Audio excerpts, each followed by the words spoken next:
WildTalkRadio.com. Theme song! This is the Firefly Funhouse, and I want to introduce you to some very special friends that I met along the way. Hey, this is Adam Copeland, a.k.a. the Rated R Superstar. Hey guys, this is Renee Paquette. This is Kane from WWE. This is WWE Superstar Drew McIntyre. Hello, this is WWE Hall of Famer, the Heartbreak Kid, Shawn Michaels. Hi, this is Bree, and this is Nikki, and we're the Battle Twins. This is Christopher Daniels, and what I like to do on my off days is listen to The Rack, and now you are. And it is awesome. Satisfaction is guaranteed. It's time to experience the award-winning The Rack. Goodness gracious, great balls of fire! I love kickball. I'm back, taking souls and digging holes. I'm gonna break you, bitch, you hear me? You can love, but you can't touch. Ruthless aggression. With your host, they've been lying to you. Heroes don't exist. Y'all become addicted to the illusion of what a hero does for you. Have I mentioned that I was once addicted to eating sponges? Lindsey Ward. Look at me, woman. And you can just call me Taker. Oh my God, it's Taker. Does Taker hate me? Oh my God, it's Taker. And she was a wicked, wicked child who spat and swore and chewed tobacco. I like puppets. Stickers! And her producer, Sir Rockin. My little creatures of the night. Let the good times roll. The magical art just subscribe puppetry. For 58 months. Another month has gone. What the game is playing. Live on the Wild Talk Radio Network. We're here. Yowie wowie!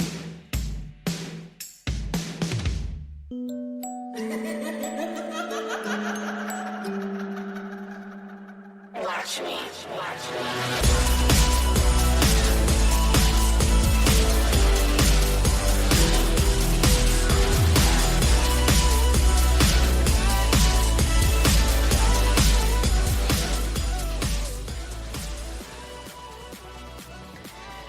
Good evening, everyone. Welcome to The Rack right here on WildTalkRadio.com. Brought to you by our friends over at MBG Films. Check them out, youtube.com/MBG1211. And if you're listening to us over on RackRadioshow.com, WildTalkRadio.com, or directly on Twitch, thank you so much for tuning in. We greatly appreciate it. If you're on Twitch and you happen to have a Prime Gaming sub available, well, you can use it here for free for 30 days.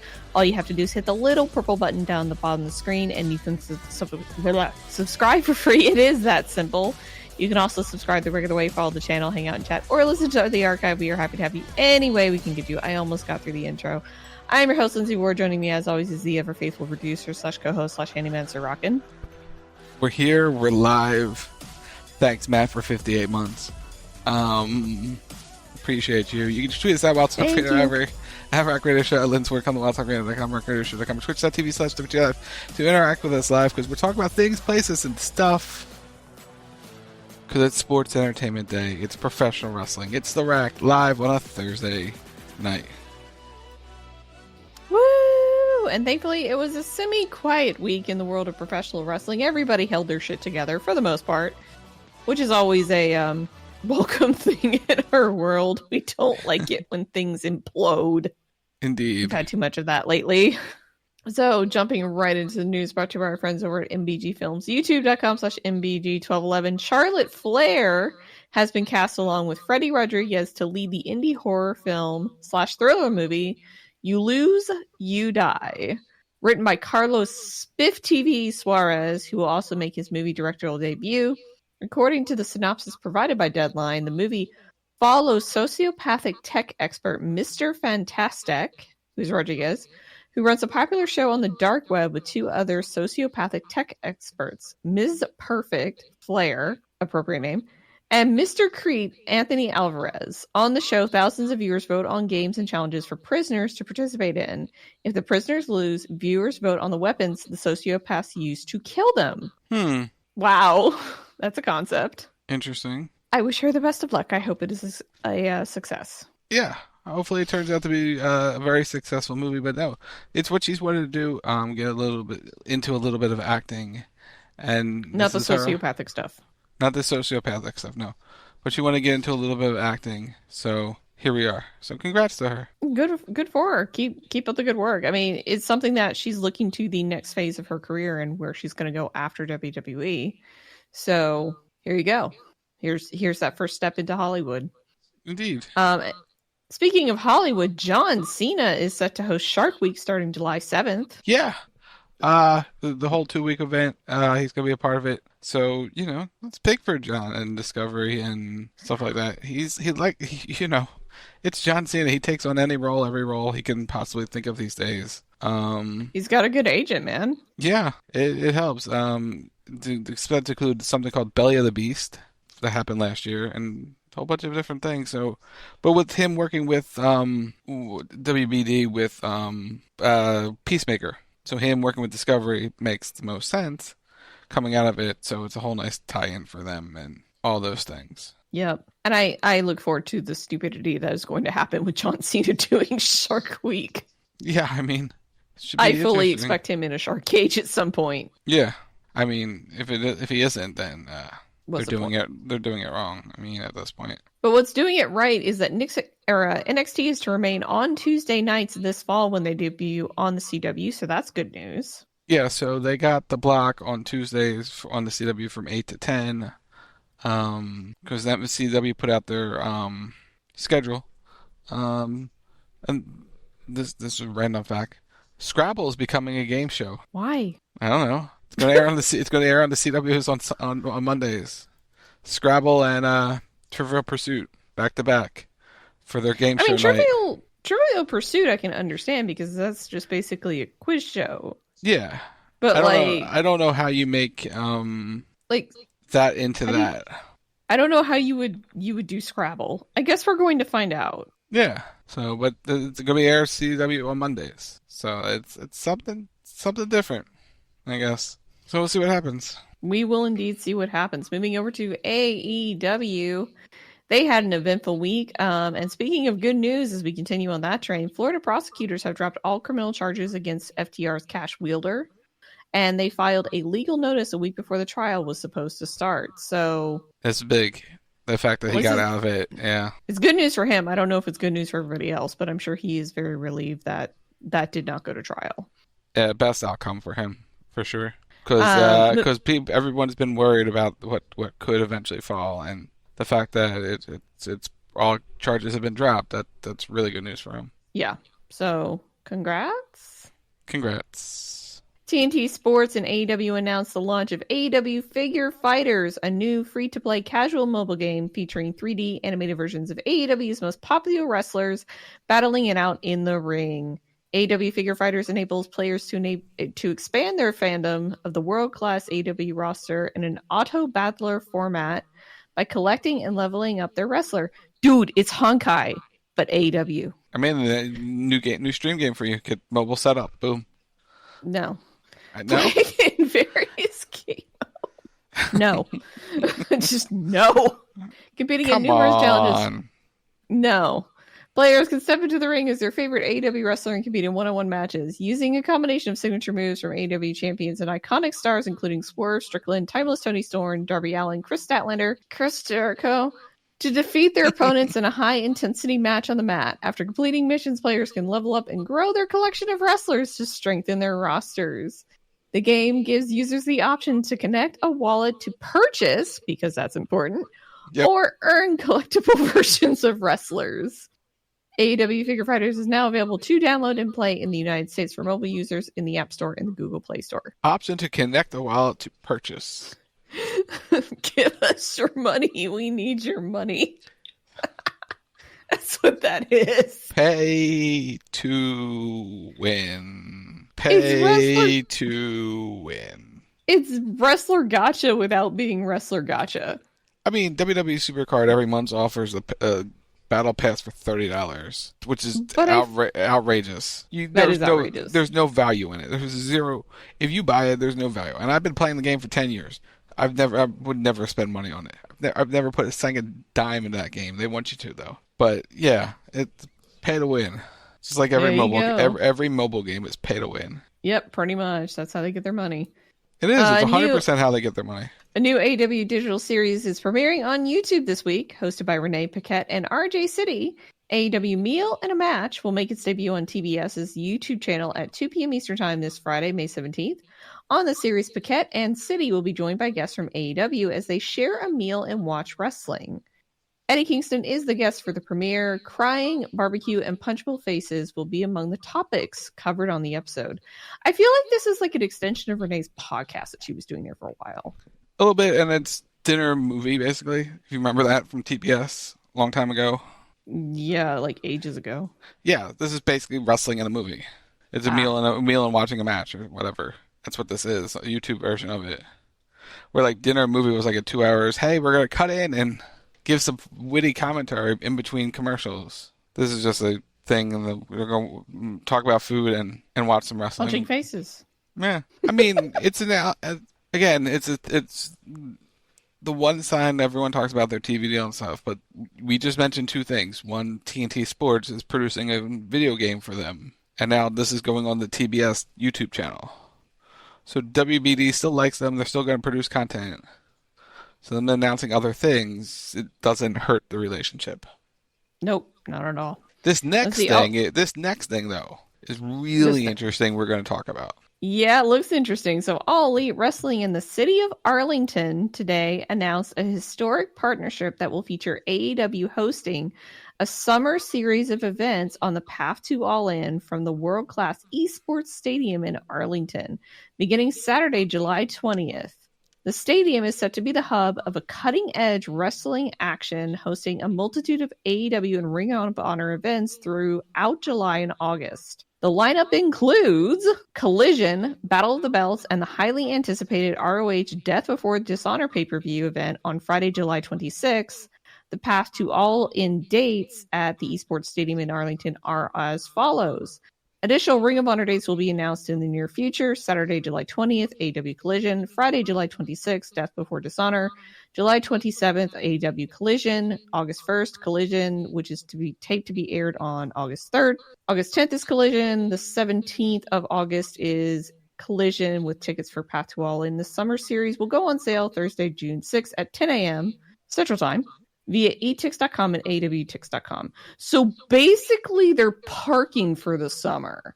Collision. They've parked Collision for the summer. Is interesting. That's really interesting because there's a lot there. Not drawing, is it? It really probably is not a moneymaker right now. And to park it in Texas, which is easy to get in and out from, apparently, in Arlington. I mean, it's Dallas, so yeah. Yeah, it's easy to get in and out from. Probably be easy for Tony to get in and out from with all his football responsibilities on the weekends. And it goes to show you, one, this is instead of them taking it to the Impact Zone. That's what this is. So I don't know how much. They wouldn't be able to use Daly's place because it's running during the summer. Yeah.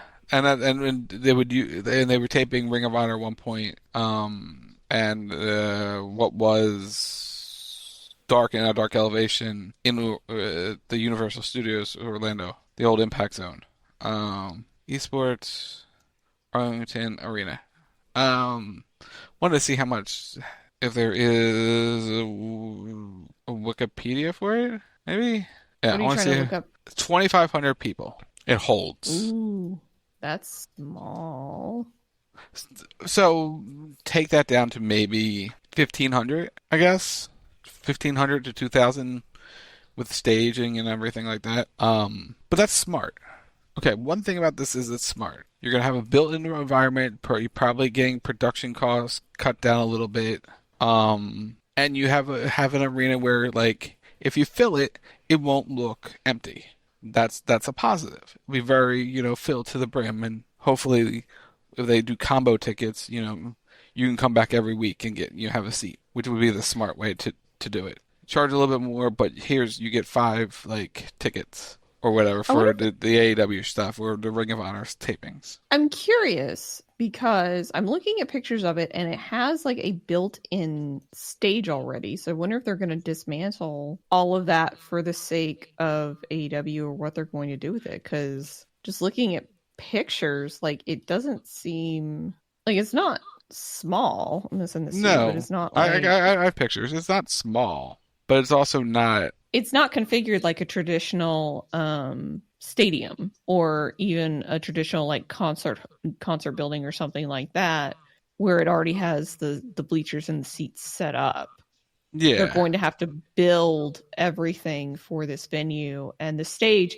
And the thing is, the stage, like, I wonder if they'll be able to incorporate that into their setup. Probably. At all, or if they'll have to like cover that up, because that's a pretty sizable chunk of that room. Yeah. I'm just trying to think of how they're going to configure this just looking at the room. Like, I'm sure it's entirely possible because it'll probably be very similar to Full Sail, but with like Full Sail, WWE was able to construct everything from scratch. Yeah, it's going to be interesting to see how they handle it and what they do to kind of make it AEW feel. But there's a lot you can mess with it, and because they're going to basically run it, I guess, have control over it for those every weekend for the summer. You kind of probably have some leeway. I would think they're paying you, like you're saying, they're calling it a partnership, but you got to wonder how much AEW has to invest to have this residency there, because it's not none of it goes, hey, the city of Arlington is paying for this. Oh no, they're not paying for this. Oh fuck no. No. This is a money loss. But it's, I mean, the thing is, but it's probably cheaper than renting. It's probably cheaper than renting out buildings across the U.S. It is going to be the Thunderdome. It is the Thunderdome, basically. But it's also like Full Sail or the Performance Center. They're just running it weekly. Or it's like Impact running this Universal every week. It's the same thing. It's a step back. Hopefully they can make something of it. I think it's an interesting idea. I applaud them for getting creative because, I mean, looking at the upcoming bookings, there are no bookings set for this stadium. So, yeah, it makes sense that they're probably looking to fill the building and make a little money off of AEW, and AEW may be getting a little bit of a break because they're booking so many dates with the building that it's like, yeah, okay, we'll give you the run of the building, we'll give you this, we'll give you that, and they're terming it as a partnership. Even though AEW is likely renting the space, it may be at a reduced rate.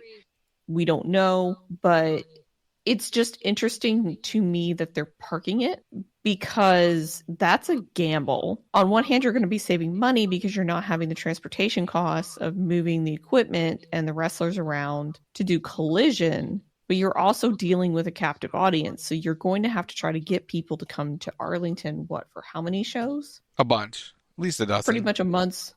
Yeah, like a month's worth of shows. So you're going to have to try and lure people there every week for a month. And it's Dallas. It won't be difficult. But at the same time, it's like once you go, you kind of go. And it's like you'll have the diehards who'll be out there being like, I went to every show. Good for you. I love that for you. But there are other people that maybe are like, hey, I'll go once, or I may go to Death Before Dishonor, or I may do this, or I may not. And the biggest risk of all is obviously people flying in to do this, people coming in to see this. Like, if they're smart, they book the bigger stars for Collision during this time frame to lure people to come to the shows. Because if they don't, and they don't have names on this card, what's the point in really going? Unless you just really want to watch the product, which more power to you. But stars draw people. Names draw people. People go to watch their favorite talent. That's the whole point of this. Yeah, so, but I don't know how much talent you're going to get there. It's a gamble. It's a huge gamble. So we'll see. We'll see if it pays off for them. Blame Brents. Bones breaking, backs cracking, shoulders snapping. It's this week's injury roundup. Brent, you have got to leave AEW's roster alone. Okay? You just have to. Not that they listen regarding their health, but you should leave them alone. Anyway, Eddie Kingston injured his leg. # blame Brent. Yeah, he's out of Anarchy in the arena at Double or Nothing because he took a suplex and landed on a guardrail with it. So, ow. Yep, that was good. It's helpful. It was wonderful. He probably really enjoyed it. I feel for him. I really do. That sucks. Which is why they called in Darby Allin to fill in his spot. I'm just going to keep my mouth shut. That's a conversation for not on this show. So yeah, let's go to break. Smart idea. Very, very smart idea. You could just let the man heal. Thank you for saying it. But hey, it's Darby Allin. What else do you expect? Oh, God. All right. So when we come back, we are going to be talking all about the death of pay-per-view. You don't want to miss it, so you'll listen to The Rock right here on WildTalkRadio.com, and we will be right back. This cage he breaks to take the life from me. Tell me, tell me, tell me I'm not crazy. There's a psycho in my head. I'm closer to the edge, making me feel like I'm living in misery, insane. These voices. Are you following us on twitch.tv/WTR live? Do you have Amazon Prime? If so, you can link it to your Twitch account and subscribe to our Twitch channel for free with Twitch Prime. It's the easiest way to help support us for free.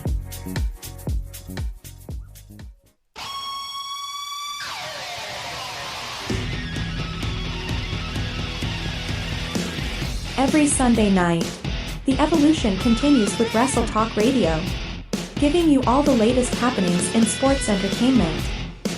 With the intern, the producer, the original Tim Stein, and sometimes, a K-Sheep. It's WTR Sunday night, 10 p.m. Eastern, 8 p.m. Mountain, only on the Wild Talk Radio Network.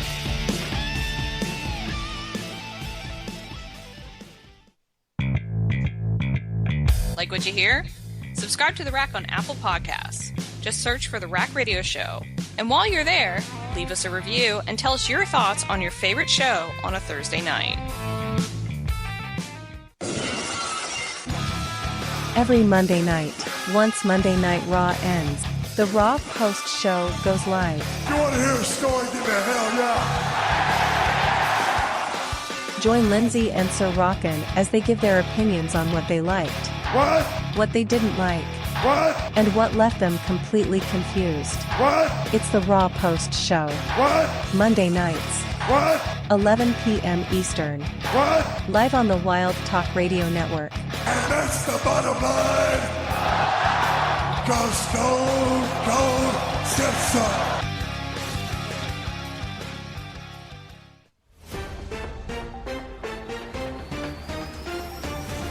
This just into the CB Radio News Desk. Sources have confirmed that CB Radio will be live Saturday nights at 11:30 p.m. Eastern. Wasn't this confirmed last year? Yes. Then how is this breaking news? No one said it was breaking news. We here at the CB Radio News Desk are just confirming what has already been confirmed. To confirm, you are just confirming that CB Radio is live Saturday nights at 11:30 p.m. Eastern. Confirmed. We would like to remind you.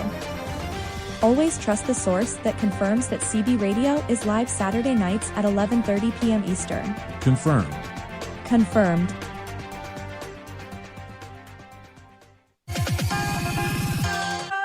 Did you know that you can use support a creator code ROCKNSOCK in the Fortnite item shop? That's our OCKNSOCK in the Fortnite item shop. Hashtag ad because we are a hashtag epic partner.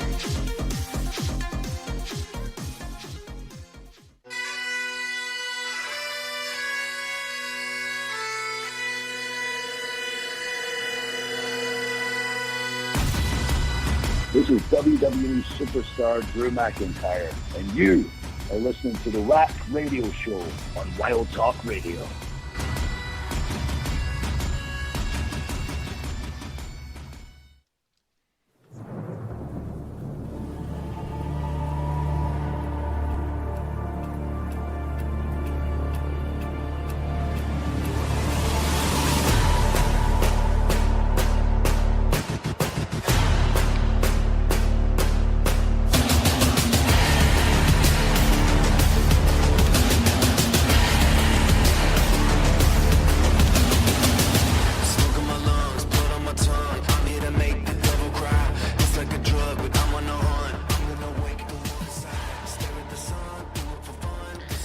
Welcome back to the Rack right here on wildtalkradio.com, brought to you by our friends over at MBG Films. Check them out, youtube.com/MBG1211.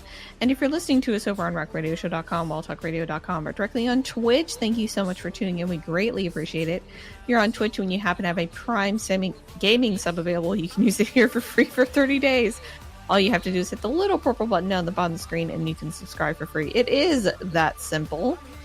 You can also follow the channel, hang out, chat, or listen to the archive. We are happy to have you any way we can get you. And you can also subscribe the regular way too. And with that, we are going to talk all about the death of pay-per-view. Boom, boom, boom, boom. So it was announced by InDemand on a memo last week that it's shutting down at the end of 2025. Comcast, Charter, Cox Communications, everyone who uses InDemand, it's coming to an end. They said, we will do everything in our power to minimize any disruptions to our partners, owners, affiliates, and most importantly, the customers who have always been our North Star. It's never easy to make decisions to close a company, but with the rapidly evolving media landscape, the board determined that this was the most sustainable outcome. Formerly known as Viewer's Choice before being branded InDemand in 2000, the company served as the distribution liaison between event promoters and MVPDs for hundreds of major pay-per-view boxing, wrestling, and concerts, including the 2015 Floyd Mayweather Manny Pacquiao fight, which drew 4.6 million pay-per-view buys. In 2022, the company launched payperview.com, ppv.com, an app allowing viewers to order and watch pay-per-view events digitally. The app will continue to operate beyond the InDemand shutdown, said the company. Over the last 4 decades, the innovative, talented, and dedicated employees of InDemand took a groundbreaking concept and built a solutions-driven company that is the gold standard of our industry today. I am proud of our continued achievements and service over the years. It follows Showtime's 2024 departure from the pay-per-view boxing business, which was probably a huge blow to this.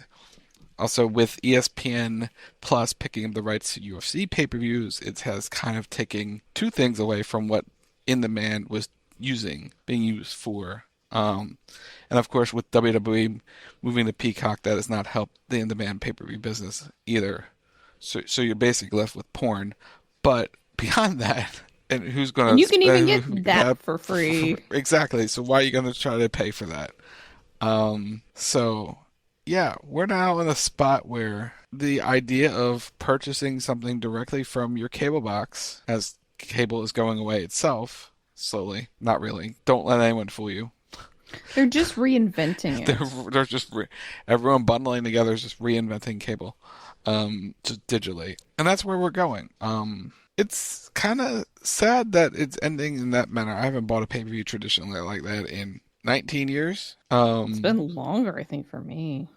The last one I remember actually buying was ECW One Night Stand, the original one. Oh God, the doomed one? No, not the doomed one. When they brought back the original ECW. That one. That one. The original One Night Stand pay-per-view. That's the last one I traditionally remember buying. It's weird how we're evolving as a society and moving away from the traditional ways. But as mentioned, like with Showtime doing its own thing and UFC doing its own thing and WWE doing its own thing, it's like the need for InDemand is not there. And streaming is kind of taken off to the point where everyone has something streaming. At this point, everyone has something streaming. It's a convenience factor as well, where I don't think pay-per-view, and this is speaking from complete inexperience because it's been at least 20 years, I think, since I've bought a pay-per-view. I think the last one I bought was a WrestleMania. I think it was WrestleMania 20, actually. And it's something that you have to be home at a specific time to watch it. You can't, as far as I know, watch them on your phone. I could be wrong about that. Well, with the app, with the new app, yes, but traditionally before that, no. Yeah, traditionally before that, you couldn't. And it's also a price thing. And they've just never really adapted on price. And that's what really killed them, I think, in terms of the market, because you have, like you mentioned, the Peacock deal with WWE, where you can subscribe to Peacock, or originally you got it for free and you could watch WWE pay-per-views for free. Prior to that, you could pay $9.99 on the WWE network and you could get every pay-per-view, every special event you wanted for $10 a month. You can't, like in terms of traditional pay-per-view, you can't beat that, especially when traditional pay-per-view is charging what, 50, sometimes higher per show. Yeah, boxing events were $60, $70. UFC shows are still that price, but they're being paid through ESPN Plus when you need the subscription plus the cost of a pay-per-view, which is outrageous, but it's incredibly expensive. It's just ESPN Plus is just the hub at that point for it rather than InDemand. You also have the Magic Fairy sites, which with the rise of the internet and the rise of being able to stream video, you don't necessarily have to pay. We do not encourage doing that, by the way. It is illegal. It is wrong. You can't see me right now. I'm making a specific facial expression that involves closing one eye. It is illegal. It is wrong. We should not be doing it. However, people do it. And you can do it. And you can get the event for free without having to pay for it. And they never really ever, from what I ever heard, did much to stop it. There weren't ways, because it wasn't them taking... Yeah, they couldn't because it wasn't hurt. Okay, it hurt their business, but it wasn't taking from their business because the way they work, they're not from here, they're overseas, so it's a weird thing. But anyway, don't do it. But it's just how it works. Anyway, that's beside the point. But no, I remember the traditional pay-per-view was back in the 90s was a big to do. Like gathering people around to watch a sporting event, like a boxing match, was a big to do on pay-per-view. They mentioned 2025, 4.6 million people bought Mayweather-Pacquiao. I remember Tyson fights were draws. Like you would go to someone's house who bought it on traditional pay-per-view to watch it because that was the only way you could see it. Since that point, since the internet has grown, as Lindsay has mentioned, there are other ways to do it, and it's just the nature of the game. And with everyone now, remember movies would premiere on pay-per-view?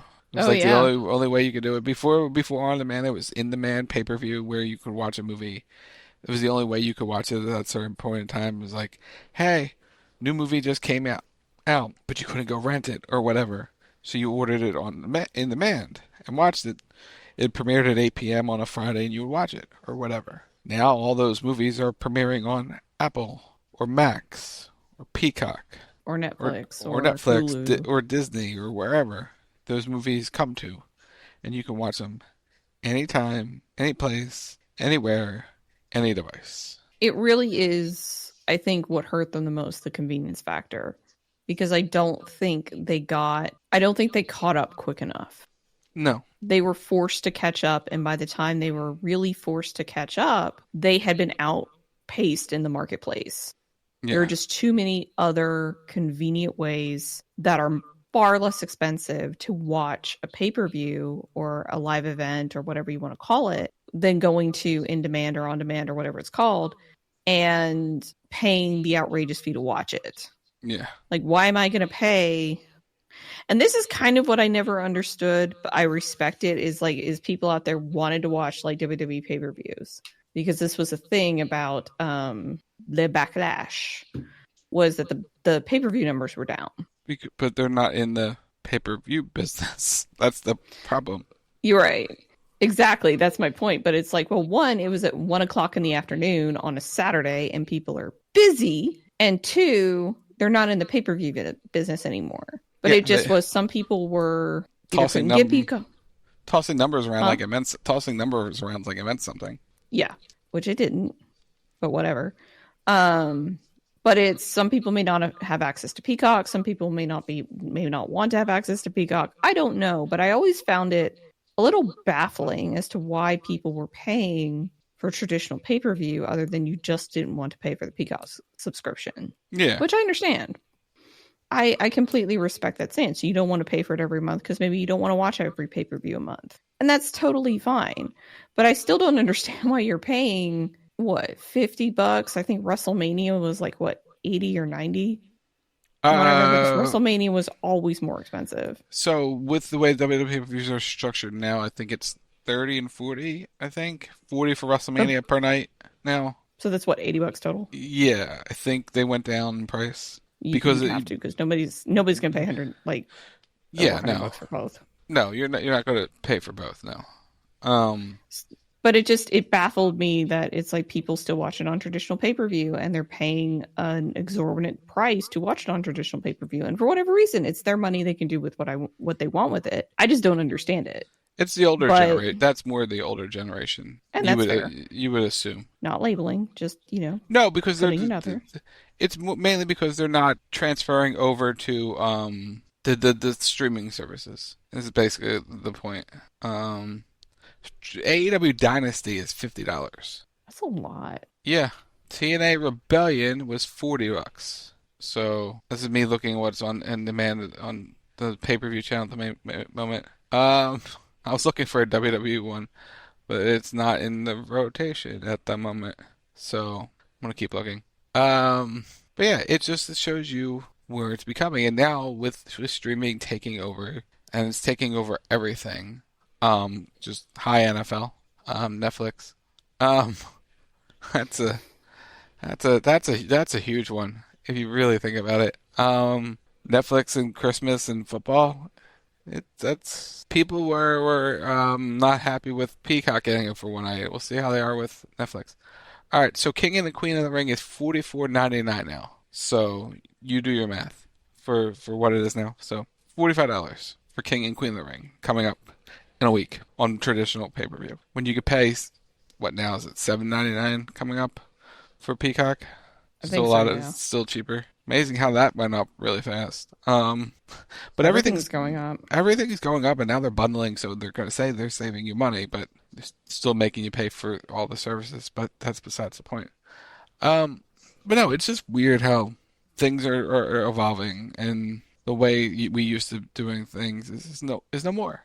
And us older people who have been used to doing things a certain way, it's sad when it's the end of what you grew up how it was, and now everything's one click of a button. It's on your phone, it's on your tablet, it's on your TV in a different form. And it's a sign of the times. It really is a sign of the times. It's a great sign of the times for everyone, but it's here we are. I think if they had evolved, I think if they had stayed competitive, it would be a different story, obviously, but they waited too long. They allowed other avenues to become available. And I think they were kind of assured in the fact that certain events would never come off of pay-per-view, right? And they never did fully, but it's like the fact when WWE made that jump way back when at the launch of the network, where it's, hey, we're going to do both. Yeah. Just to cover our asses, because we know for a fact that there are going to be people who are resistant, but we are going to be moving the majority of our viewership onto our own app.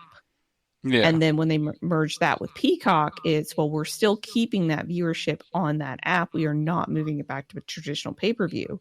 And when WWE did that, other brands started to follow, because other brands saw the results of that, where it's, you get a little bit more control. Because the biggest thing for WWE when they did that was, now they were unlimited. Now they didn't have to stick to 2 hours, 3 hours. Now they could go, even though they have a pretty standard format of about 3.5 to 4 hours for shows. If they want to have a little bit of an overrun, they can have a little bit of an overrun, because it's a live event on either the network or on Peacock. So they have a specific amount of time that is somewhat unlimited, if that makes sense, where they can say, hey, we want to go, 3 hours and 53 minutes or whatever. Yeah. They're not stuck in that whole, well, it's going to air from, 8 to 10 or 8 to 11, and there's a hard cutoff at 11. So it frees up time, and it allows them to structure their own shows very differently from what they were doing in the past, which adds the breathing room for them. And that was the biggest thing. And I think other brands saw that. And where you have brands like UFC who are legit fighting, I use that loosely, because I'm not convinced it's fully legit, but I'm also a wrestling fan. When you have events like UFC, where you don't know how long the fight's going to go, it could be over in 2 seconds, or it could be over in 20 minutes. You don't know how long those are going to go. But your main events of boxing back in the day, you never knew. Yeah, you never knew. So it's, if you had a hard cutoff, you had a hard cutoff. And I think they could work it out where it's like, hey, we need more time. And I think they would give it to them. But it's this event is scheduled from 8 to 12. So you have 4 hours for this event. If you go over 12, guess what? It's getting cut off. Look at WCW events in the past. There was a famous WCW event that got cut off because they went over, like Halloween Havoc or something. The main event had just started and they got cut off because the pay-per-view ended. You look at AEW now; they have a hard cutoff at midnight, and they use every single minute to get you there. For all 25 matches. For all 25 matches, which you get to pick some more in a week. So congrats. Yay. It's all double or nothing. But no, it'll be interesting what happens with them and see that's why for them getting on a streaming deal is very important going forward, because going through Thriller, Fight TV, whatever it is called, is okay. Bleacher Report is okay. Their business is generated by actual pay-per-view buys. They have made money off of pay-per-view buys. They do 100,000 to 150,000 pay-per-view buys, which is a solid amount of people buying their pay-per-views, and that's going to go away. So how does their audience transfer is the next big step, which is why I kind of want to mention this topic, is that has a big to do with their business model going forward with pay-per-view, traditional pay-per-view dying. The AEW fan needs a new home for their pay-per-views in a year and a half. They got plenty of time they have plenty of time to get there, but them getting on Max is going to be huge, and that's probably where they're headed. And that could be why the TV deal is being delayed, other than other reasons, which are entirely due to the NBA. But it could be that they're trying to work that out, and they're trying to come to those terms and figure out exactly what the valuation of that would be for WB and how much of a take they would get from that by allowing AEW to stream on their pay-per-views or stream their pay-per-views on Max. From what I hear, WBD wants it. It's up to AEW to be open to the price. Yes. Well, here's the thing. It's going away in a year and a half. He doesn't have a lot of choice unless he's going to sell it to somebody else. He lost a big holding point there. Yeah, it's like that's the ultimate power play right there for WB is, well, we'll give your pay-per-views at home. Here's what we're willing to pay you for them. Or you can go somewhere else. You have a year and a half. But the question is can he get anybody else to bite based on the numbers that they're producing in a year and a half? Yeah. Especially considering that he doesn't have a lot of streaming options to go to get his pay-per-views on there. Like Netflix and WWE are in bed together. Peacock and WWE are in bed together. That doesn't necessarily mean that Peacock wouldn't sell to Tony, but I don't think he would get the money potentially that Warner is offering, whatever it is, for his pay-per-views. Like, he already has the relationship with Warner. If they're willing to pay him, if they're willing to keep AEW on Warner, I would say go for it. But I'm not a business person, so I don't know. But it seems like a common sense thing to me that it's, if you have a problem and they're offering you a solution, that it should be seriously entertained. And maybe it is. And maybe they're discussing it, and maybe they're working it out. I don't know, but this announcement is basically, we're shutting down. Go figure it out. Bye. And for WWE, it's kind of like, all right, peace out. Peace We're out. good. We're good. It's other companies that like AEW and TNA kind of, well, oh yeah, TNA is going to be another one, man. Oh, they really don't sell that many pay-per-views anyhow, so it doesn't really matter. Everything is more online for them anyhow, so they're good. It's AEW that needs to kind of figure their stuff out. Well, we'll see. We will see, but thank you for your years of service. We appreciate you, and now I feel very old. Yep. Because I'm just remembering, like, back in the day, like, for pay-per-views, and, like, you mentioned the movie thing. I didn't want to steer us too off track, but now that we're done with that, I can steer us off track.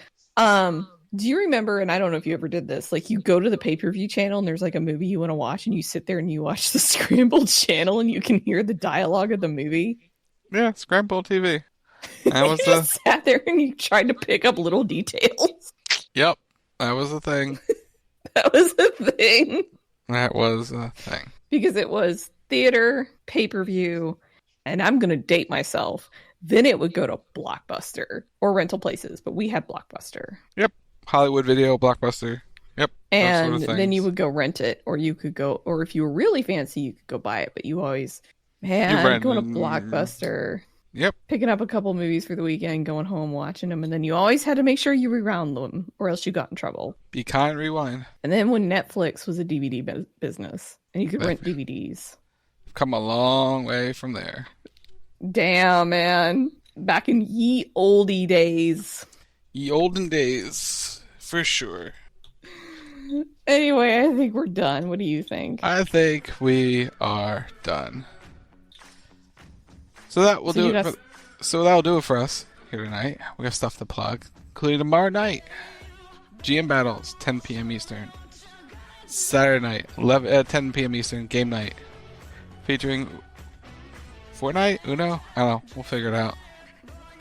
Followed by CB Radio live at 11:30 p.m. Eastern. We're doing Queens. Sunday, they preview King and Queen of the Ring on WTR Sunday at 10 p.m. Eastern. Monday night, Sorrel Post Show, 11 p.m. Eastern. We'll be back next Thursday night to preview King and Queen of the Ring live at 10 p.m. Eastern. It's at Rack Radio Show on all social media platforms, wherever you get your podcasts, just search the Rack Radio Show. It's at Wild Talk Radio on Twitter, Facebook.com/Wild Talk Radio. Chat if you have Amazon Prime, link to Twitch account called Prime Gaming. Support the channel by clicking the purple rectangular button below the screen. Coming up real soon, you can use creator code RocketSock or Lindsey Ward. In the Fortnite item shop, when you buy your all new battle passes in 1 week from 8 days, a week from Friday, a week from tomorrow, brand new battle pass. So, yep, that's gonna be a thing. So use the codes because we are hashtag Epic Partners. Sorry. I'm used to it just coming over. Anyway, you can follow me on most of the social medias at Lindsey Ward, LNSWD. You can check me out on Twitch, twitch.tv/LindsWard. You can also follow me on YouTube, youtube.com/@SummerLindsWard. And you can follow me on TikTok at LindsWard0. And while you're liking and subscribing and following and doing all the things, head over to MBG Films, youtube.com/MBG1211. So tell Matt we said hi, like, subscribe, ring the bell, do all the things. But go follow because he's awesome and we love him. So for Rock, I'm Lindsey Ward. You've been listening to The Rack right here on wildtalkradio.com. We will see you next week. Bye.